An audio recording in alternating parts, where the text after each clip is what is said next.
गुजरात के वडोदरा जिला में बाढ़ पीड़ितों को राहत दिए जाने पर गुजरात के गृह मंत्री और वडोदरा के प्रभारी मंत्री हर्ष संघवी ने रिव्यू बैठक ली।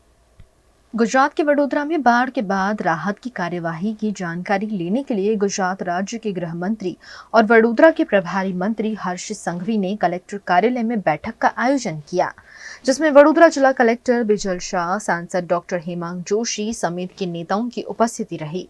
इस मौके पर अलग अलग विभाग के अधिकारियों से बैठक कर जो कैश डॉल और सहायता बाढ़ पीड़ितों को दी जा रही है, उस पर जानकारी ली गई। वडोदरा कलेक्टर कचेरी खाते वडोदरा जिल्लामां पूरने लईने पूरनी राहतनी कामगीरी माटे जे कोई अधिकारीओनी निमणूक करवामां आवी छे ए तमाम अधिकारीओ साथे साथे वडोदराना चूंटायेला सौ प्रतिनिधिओ आ बधा ज लोको जोड़े खास करीने स्वच्छता, स्वास्थ्य, कैशडोल्स અને ઘર વખરી માટે જે સહાય આપવાની છે તેની રિવ્યૂ બેઠક આજે એક રાખવામાં આવી હતી। પહેલા ફેઝની અંદર રિવ્યૂ બેઠકની અંદર ઘર વખરી અને કેશડોલ્સ માટેની જે બેઠક હતી તેમાં ખાસ કરીને વડોદરા મ્યુનિસિપલ કોર્પોરેશન વિસ્તારમાં આવતા 64,360 પરિવારોને કેશડોલ્સ આપવામાં આવ્યા છે। વડોદરા ગ્રામ્યમાં 20,610 પરિવાર સુધી કેશડોલ્સ આપવામાં આવ્યા છે, જે આજે સવારે 8 વાગ્યા સુધીનો આંકડો છે। કુલ મળીને વડોદરા જિલ્લાની અંદર 84,970 પરિવારોને કેશડોલ્સ આપી લેવામાં આવ્યા છે। એ જ રીતે ઘરવખરી સહાય જે હોય છે તે 5,835 પરિવાર વડોદરા મહાનગરપાલિકામાં, વડોદરા ગ્રામ્યમાં 3,933 પરિવાર સુધી ઘરવખરી આપી લેવામાં આવી છે। એટલે કુલ મળીને 9,768 એટલે કે 40,000 પ્રભાવિત લોકો સુધી ઘરવખરી બી આપી લેવામાં આવી છે।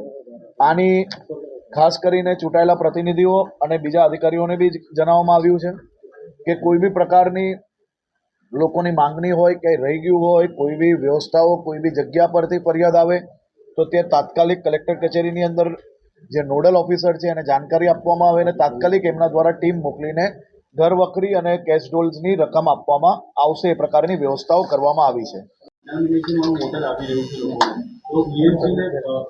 એ માટેની સંપૂર્ણ ટીમ તૈયાર છે।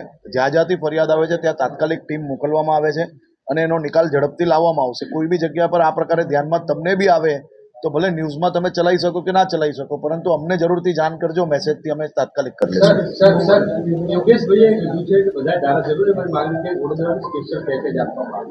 આજે અત્યારે રૂટીન સહાય આપી રહ્યા છે તો બધું બરાબર, કંઈ છે આવી વ્યવસ્થા સ્પેશિયલ પેકેજ? કોઈ બી દિવસ આ પ્રકારના પેકેજ કે આ પ્રકારની સહાય માટે સર્વે થાય, સર્વેના આધારે રિપોર્ટ જાય, રિપોર્ટના આધારે કેબિનેટ મુખ્યમંત્રીશ્રી નક્કી કરતા હોય છે। હજી સર્વેની કામગીરીનું જ આજે રિવ્યૂ કરવામાં આવેલો છે।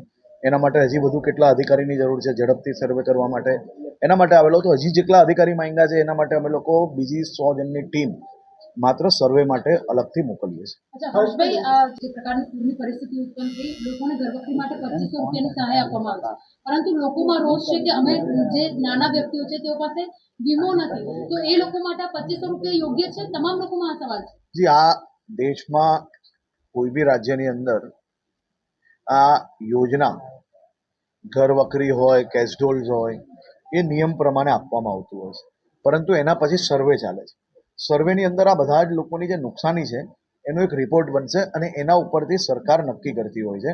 કોઈ બી વસ્તુ આપ બી સમજી શકો છો કે જ્યારે આટલી મોટી સંખ્યામાં આખા રાજ્યની અંદર અનેક જગ્યા પર આટલો ભારે વરસાદના કારણે ઘણી બધી જગ્યા પર જે તકલીફ પડી એનું સર્વે થયા વગર કોઈ બી ફાઇનાન્શિયલ ટ્રાન્ઝેક્શન ના થઈ શકે એ આપણે બધા જ લોકો સમજીએ છીએ અને એ બાબતની બી ચર્ચા આજે સૌ સંગઠનો જોડે બહુ ડિટેલ્ડ ચર્ચા આ બાબતની થઈ છે।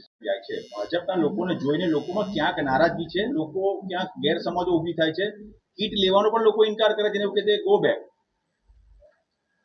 લોકોને તકલીફ વેઠવી પડી। આ અતિ ભારે વરસાદના કારણે વડોદરામાં ખૂબ ગંભીર પરિસ્થિતિ ઊભી। આ એ જ લોકો છે જેમને તકલીફોનો સામનો કરવો પડે અને કોઈ વ્યક્તિ જેની ઉપર લાગણી હોય, જેની ઉપર શ્રદ્ધા હોય, જેની ઉપર વિશ્વાસ હોય એની ઉપર જ ગુસ્સો ઠાલવી શકે સાહેબ। એ એની ફરિયાદ એને જ કહી શકે. આ કોઈ બી વિષય, મેં પહેલા દિવસથી આપ સૌ લોકો સાક્ષી છે, હું પોતે બી જતો હતો. કોઈ વ્યક્તિ એની તકલીફ ઠાલવે, એને ગુસ્સો કે આક્રોશ, તમે માત્ર એને નેગેટિવ વેમાં આક્રોશ ના ગણી શકો. એ એની તકલીફ છે ને એની તકલીફ નિકાલવા માટે જ આ ચૂંટાયેલા પ્રતિનિધિઓ સાથે રહેશે. જ્યારે પૂર આવ્યું ને પૂર પછી જે પરિસ્થિતિ થઈ, વડોદરા ભાજપના અંદર જે એના કારણે એમને કોને ફરિયાદ કરી, કોને માહિતી આપી એ બાબતે વેપારીનો પ્રશ્ન હતો. તે બાબતે આપણા સમક્ષ રજૂઆત કરી છે. વાત વેપારીઓ બીજા સમક્ષ કરી છે. બધા જ વેપારીઓ ક્યાં ભારતીય જનતા પાર્ટી સંગઠનના રૂટથી આજે આવેલા હતા, ક્યાં ચૂંટાયેલા પ્રતિનિધિઓના રૂટથી આવેલા હતા. એટલે બેવ જગ્યા બધા જ લોકોની વાત છેક સુધી પહોંચે અને એ લોકોને મદદ મળે તે માટે ભારતીય જનતા પાર્ટીનો પ્રત્યેક કાર્યકર્તા બી અમારી પાસે અપીલ કરતા હોય છે, નાનામાં નાની ફરિયાદ બી કરતા હોય છે, અને ચૂંટાયેલા પ્રતિનિધિઓ બી આ શહેરના નાનામાં નાના ઇસ્યુને લઈને અમારી સુધી આવતા હોય છે. અને આજે બી એકદમ સાચી હકીકત સૌ ચૂંટાયેલા પ્રતિનિધિને ભારતીય જનતા પાર્ટી પરિવાર દ્વારા મૂકવામાં આવી છે. નો કાર્યક્રમ આવી રહ્યો છે. પોલીસ વિભાગ દ્વારા ડીજેને લઈને કેટલાક પ્રતિબંધો મૂકવામાં આવે છે, જેને લઈને જે ગણેશ મંડળો છે તેઓનામાં વિરોધ પણ જોવા મળી રહ્યો છે. ગુજરાતની ગલી ગલી પર, દરેક મોહલ્લાઓમાં, દરેક સોસાયટીમાં ગુજરાતના ખૂણે ખૂણેથી ગણપતિ બાપ્પા મોરિયાના નારા લાગી રહ્યા છે.